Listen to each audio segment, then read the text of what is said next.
샬롬. 5월 20일 새벽 예배 묵상 함께 나누도록 하겠습니다. 오늘 함께 나눌 말씀은 사도행전 9장 1절부터 31절까지 말씀입니다. 성령의 역사는 여러분 상상을 초월합니다. 우리가 가늠할 수가 없죠. 왜냐하면 유한한 사람이 무한하신 하나님의 능력을 어찌 알 수 없기 때문에 그렇습니다. 이스라엘 사람들이 절대로 가지 않는 사마리아에 오늘 말씀을 보니까 복음이 전해지면서 사람들에게는 경계가 있을지 모르겠지만 그 복음은 그 경계를 무너뜨렸습니다. 우리가 상상할 수 없는 일이 일어나게 된 거죠. 그러다 보니 어느 민족 할 것 없이 복음을 들을 수 있게 되는 그런 모습을 보게 됩니다. 심지어 성령의 역사는요, 복음을 완전히 부인하고 있는 자들에게까지 일어나게 되는 것을 보게 됩니다. 우리가 너무나도 잘 알고 있는 바울, 그가 바로 성령의 엄청난 역사를 경험한 사람 아니겠습니까? 바울은 믿기 전과 믿고 난 후의 모습이 완전히 달라진 사람 중에 한 사람입니다. 믿기 전에는 여전히 예수님의 제자들을 죽이겠다는 생각으로 그들을 위협하고 있습니다. 심지어 자신이 살고 있는 지역도 아닌 다른 지역까지 쫓아가서 예수님의 제자들을 위협하려고 모든 절차를 다 밟아 승인을 받아놓은 상태입니다. 그렇게 모든 절차를 끝낸 바울은 잠시의 쉼도 없이 달려갑니다. 그가 향한 곳은 다메섹이라는 곳인데 그곳에 가까이 갔을 때 갑자기 하늘로부터 호련히 밝은 빛으로 인해 사울은 말에서 떨어져 땅에 엎드려지게 됩니다. 그때 바울이 하나의 음성을 듣죠. 사울아, 사울아, 내가 왜 나를 박해하느냐라고 하는 소리가 그에게 뚜렷이 들렸습니다. 그 음성에 사울은 누구십니까? 라고 묻게 되고 그 물음에 나는 내가 박해하는 예수다. 일어나 성으로 들어가거라. 내가 해야 할 일을 알려줄 사람이 있을 것이다. 라는 목소리가 들렸습니다. 그런데 중요한 것은 사울을 제외한 나머지 사람들에게는 사울이 들은 목소리를 듣지 못하였다는 겁니다. 그렇게 땅에 엎드렸던 사울은 일어나 걸으려고 하는데 눈이 보이지 않아 함께한 사람들의 부축을 받아 다메섹으로 들어가게 됩니다. 사울은 3일 동안 보지 못하였고 먹지도 마시지도 못했다고 성경은 기록하고 있습니다. 어찌 보면 우리는 성경의 내용을 알기 때문에 이러한 상상을 해볼 수도 있습니다. 하나님은 사울을 들어서 사용하시려고 마음을 먹으셨기 때문에 1차적으로 사울의 모든 행동을 멈추게 하셨다고 생각합니다. 분명 3일 동안 보지도 못하고 먹지도 마시지도 않는 상태에서 많은 생각들을 하였을 겁니다. 왜 내가 지금 이렇게 되었는지, 그리고 내가 들은 목소리는 무엇인지, 이것이 진짜인지 사실인지, 아니면 내가 잠깐 강한 햇빛 때문에 땅에 말에서 떨어지는 것 때문에 머리에 충격을 받아서 이러한 것들이 생각이 드는 건지 아마 깊이 생각하고 또 생각했을 것입니다. 이렇게 사울이 시간을 보내고 있을 때 하나님은 사울을 세우시기 위해서 그에게 했던 말을 이행하는 걸 보게 됩니다. 아나니아라는 사람을 찾아가서 그에게 해야 할 일들에 대해서 말씀해 주셨습니다. 하나님의 말씀에 아나니아는 순종하지 못합니다. 왜냐하면 사울이 누구인지, 내가 그 얘기를 듣고 가야 할 인물이 누구인지 알고 있었기 때문에 그렇죠. 사울에게 가는 것을 꺼려하고 있는 아나니아에게 하나님은 하나님의 뜻을 명확하게 말씀해 주십니다. 15절하고 16절 말씀 보니까 주께서 가라사대 가라, 이 사람은 내 이름을 이방인과 임금들과 이스라엘 자손들 앞에 전하기 위하여 택한 나의 그릇이라. 그가 내 이름을 위하여 해를 얼마나 받아야 할 것을 내가 그에게 보이리라 하시니. 아멘.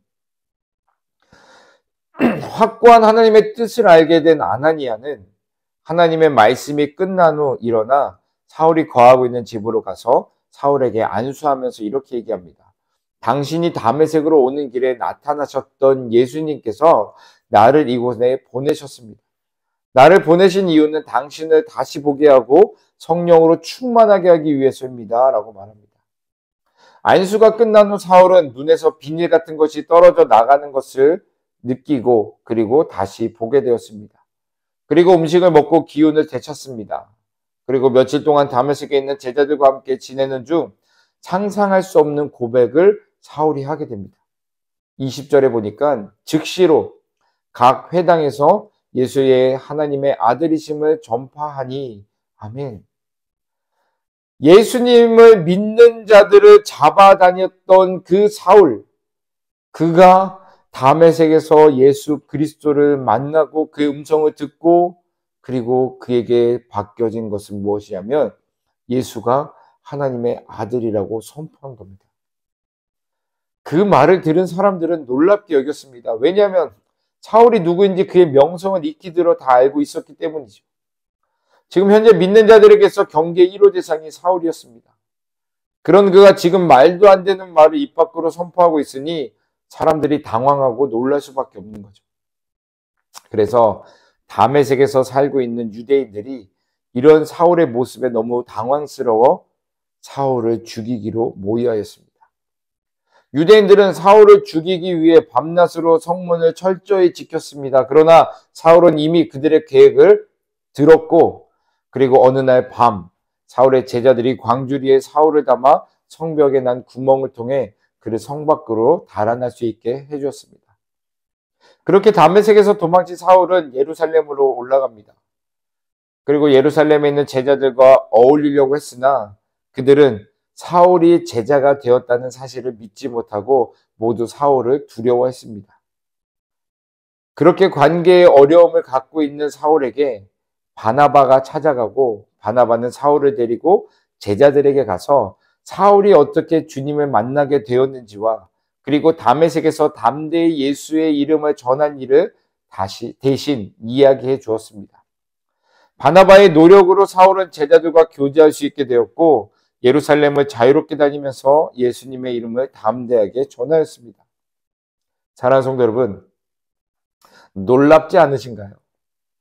저는 사울의 모습을 보면서 그 어떤 사람도 비방하거나 비하하거나 내치면 안 되겠다는 생각이 들었습니다.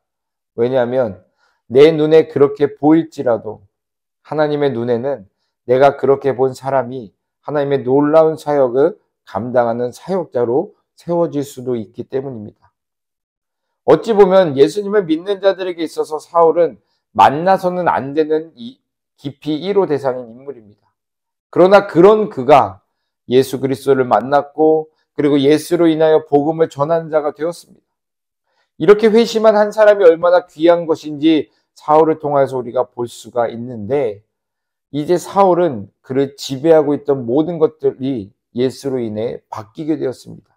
쉽게 말해서 이렇게 표현할 수 있습니다. 한 집의 주인이 바뀐 것입니다. 주인이 바뀌면 집에 있는 모든 것이 바뀌듯이 사울은 예수로 인하여 그의 인생의 주인이 바뀌게 되었다는 겁니다. 그래서 더 이상 자신이 주인으로서 권리를 행사하려고 하지 않았고 그리고 그동안 장로의 유전을 따라왔던 율법을 지키고 있었던 그 모든 것들의 주인이 이제는 바뀌어서 예수는 하나님의 아들이라고 선포할 수 있게 된 것입니다. 그리고 내가 그리스도와 함께 십자가에 못 박혔나니 그런즉 이제는 내가 산 것이 아니요 오직 내 안에 그리스도께서 사신 것이라 이제 내가 육체 가운데 사는 것은 나를 사랑하사 나를 위하여 자기 자신을 버리신 하나님의 아들을 믿는 믿음 안에서 사는 것이다 라고 고백할 수 있게 된 것입니다. 사랑하는 성도 여러분, 오늘 사울의 모습을 통하여 우리 자신들을 한번 뒤돌아보는 시간을 가지시길 바랍니다.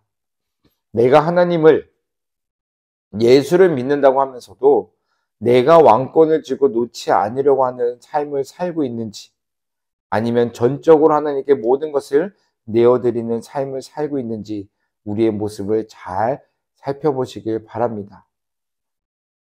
그리고 난 후에 내가 지금 맺고 있는 열매를 통하여서 내가 어떠한 삶을 살고 있는지 알 수 있기 때문에 만약에 우리가 내가 왕권을 쥐고 놓지 않으려는 삶을 살고 있다라면 이제는 다시금 전적으로 모든 것들을 내려놓고 나의 주 나의 하나님을 고백하실 수 있는 그러므로 인해서 정말 놀라운 변화 그리고 놀라운 성령의 그런 은혜들을 체험하실 수 있는 저와 여러분들이 되기를 주님의 이름으로 축원합니다.